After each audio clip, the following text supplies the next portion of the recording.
ব্যবস্থা electronic device stop হয়ে যাবে। আর তাতে আপনারা যে জায়গায় যে কোনো জায়গায় বসে আছেন সেই জায়গায় বসে থাকবেন। কোন রকম অসুবিধা হলে তার সাথে রেল প্রশাসন সম্পূর্ণভাবে সহযোগিতা করবে। আপনারা সেখান থেকে কোন রকম ব্যবস্থা উঠা নামা করার ব্যবস্থা করবেন না। ট্রেন আলাদা এটা একটি মডেলের আয়োজন করা হয়েছে। ধন্যবাদ। कृपया ध्यान दें, आज 7 बजे से शाम 10 बजे तक मॉक ड्रिल का आयोजन किया गया है।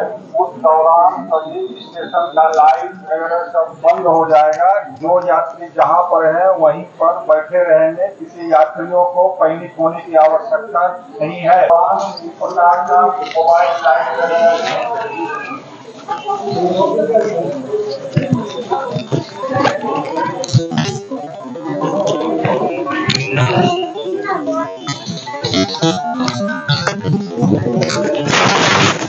हाँ एक ना हमारे तो कास्ता करते हो ना